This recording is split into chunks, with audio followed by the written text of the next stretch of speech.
Hi! అందరూ ఎలా ఉన్నారు? అస్సలు మిస్ అవ్వకుండా, స్కిప్ చేయకుండా చూడాల్సిన వీడియో జ్యువెలరీ ఆర్గనైజింగ్ ఉంది.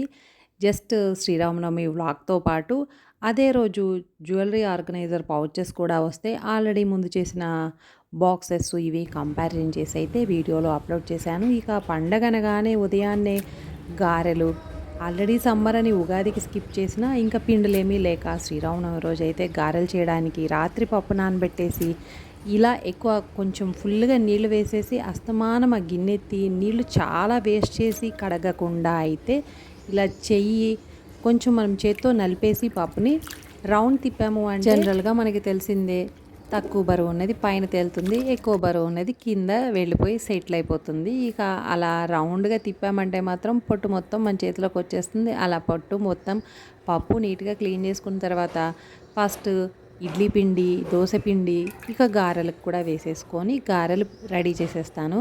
ముందైతే మినపప్పు రుబ్బేసి ఈ ఇడ్లీ రవ్వ కూడా అందులో మిక్స్ చేసేసి ఒకసారి ఆన్ చేసేస్తే దాన్ని ఏదో చాలాసేపు మెత్తగా అయ్యేంత వరకు కాదు కానీ మనం చేతులు మొత్తం కలిపి పిసికి ఇదంతా చేయకుండా నీట్‌గా మిక్స్ అయిపోయిద్దని గ్రైండర్‌లోనే వేసేస్తాను.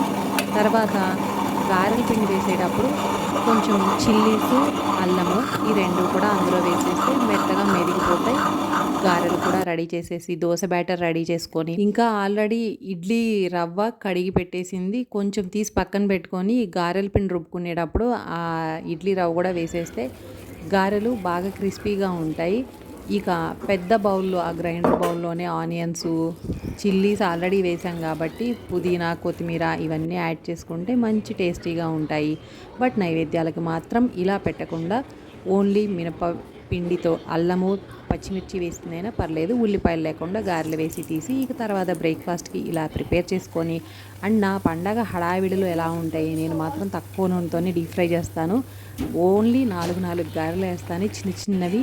అలా గారెలు మొత్తం రెడీ చేయాలి. ఇంతకు ముందు వీడియోలో వరలక్ష్మి వ్రతం ప్రసాదాలని నేను ఎలా రెడీ చేస్తాను అనేదైతే మొత్తం ప్రాసెస్ చేశాను. ఎప్పుడైనా కూడా పండగకి ముందుగా ప్రిపేర్ చేసి ఫ్రిడ్జ్‌లో పెట్టుకోకుండా అప్పుడు ఉదయాన్నే చేసేసి ఇక మనం పూజ చెయ్యాలి కాస్త ఉన్న ఓపికను బట్టి ఇంకా ఉదయాన్నే అయిపోవాలంటే కాస్త 4 గంటలకు లేవడం లేదంటే కాస్త లేట్‌గా లేచినా కూడా ఫాస్ట్‌గా ఫినిష్ చేసుకొని మ్యాక్సిమం 9, 10కి పూజ ఫినిష్ చేయడం. ఇక అలా ప్రసాదాలు అంతా పని అయిపోయిన తర్వాత ఒక 2 రోజుల ముందు జ్యువెలరీ బాక్సెస్ అయితే వచ్చినాయి. సరే వీటిలో సెట్ చేస్తాము. ఈ ఫ్యాన్సీ జ్యువెలరీ పెడదామా, గోల్డ్ పెడదామా అని ఆలోచిస్తూ ఉండగా పౌచెస్ కూడా చేశాను. ఎలా ఉంటాయో చూద్దామని.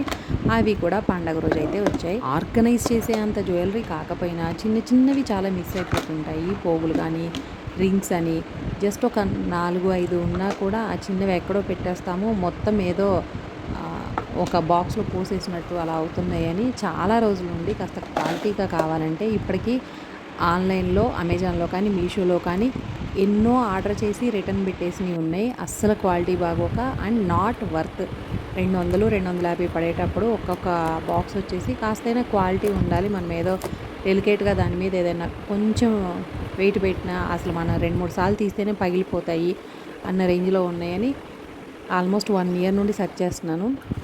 ఫైనల్‌గా ఏదో బాగుందనిపించి ఆర్డర్ చేస్తే క్వాలిటీ అయితే చాలా బాగుంది. బాక్స్‌లో అయితే క్వాలిటీ బాగుంది. ఇంకా పౌచెస్ కూడా ఆర్డర్ చేశాను కదా! అవి కూడా వచ్చాయి. అవి కూడా క్వాలిటీ బాగుంది. ఈ కాకపోతే పెద్ద సైజు అనిపించదు. చిన్న చిన్నదే కంపార్ట్మెంట్స్. ఇయర్ రింగ్స్ పెట్టుకోవడానికి ఈ కంపార్ట్మెంట్స్ చాలా బాగుంటాయి. చాలా పెద్ద ఇయర్ రింగ్స్ అయినా కూడా ఒక పెయిర్ నీట్‌గా పెట్టుకోవచ్చు పార్టీషన్స్‌లో. ఇంకా 4 పార్టీషన్, 6 పార్టీషన్ అయినా కూడా ఈ ఫ్యాన్సీ కానీ గోల్డ్ జ్యువెలరీ ఇలాంటివైనా గోల్డ్‌వైనా కూడా ఒక పీస్ ఒక నెక్లెస్ పీస్ పెద్ద హారాలైతే పట్టవు కానీ నెక్లెస్ పీస్ మరీ హెవీ కాకపోయినా ఇలాంటి నార్మల్వి పట్టే సైజులు అయితే ఉన్నాయి. బట్ డైరెక్ట్‌గా బాక్స్‌లో పెట్టి మళ్ళీ కింద డస్ట్ టిష్యూ పేపర్లు ఇవన్నీ వేయాలి.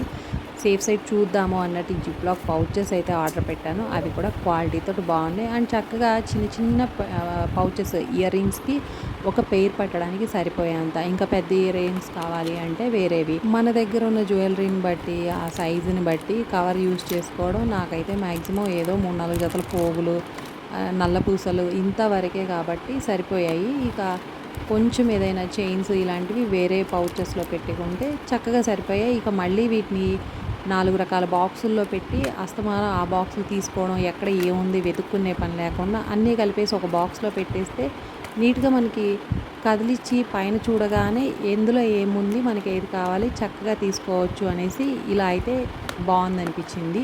ఈ పౌచెస్ 17 పీసెస్ వస్తాయి. ఎగ్జాక్ట్‌గా కౌంట్ చేయలేదు కానీ ఎన్ని ఇయర్ రింగ్స్ వస్తాయి ఇలాంటివన్నీ కౌంట్ చేయలేదు. ఇక ఆర్గనైజ్ చేసేసి సాయంత్రానికి కళ్యాణం తర్వాత రాముల వారి ఊరేగింపు. కాలనీలో చాలా వరకు అన్ని స్ట్రీట్లు కవర్ చేస్తారు. మరీ సందుల్లోకి తిరగలేరు కానీ మెయిన్ రోడ్లు అలా మొత్తం కవర్ చేసుకుంటూ వెళ్తే ఒక 5 మినిట్స్ అలా అక్కడ దర్శనం చేసేసుకొని వచ్చేస్తే అంతే రోజు కంప్లీట్ అయిపోయింది. చాలా వరకు రథాన్ని లాగే వాళ్ళందరూ కూడా పిల్లలు, చిన్న పిల్లలు, ఇంకా హాస్టల్స్‌లో ఉండేవాళ్ళు ఇలానే ఉన్నారు. ఇలా ఊరేగింపులు ఇవన్నీ పల్లెటూరులో ఉంటాయి గానీ, సిటీలో ఎప్పుడో గానీ జరిగేవి. సిటీలో పిల్లలకి ఏది తెలియకుండా పోతుంది. సో, తీసుకెళ్ళి కాస్త చూయించేసి ఇంటికొచ్చేస్తే రోజు మొత్తం గడిచిపోయింది. ఇక ఆ jewellery organising boxes, pouches link అయితే డిస్క్రిప్షన్‌లో ఇస్తాను. మీకు ఈ వీడియో నచ్చితే తప్పకుండా లైక్ చేయండి. Thanks for watching.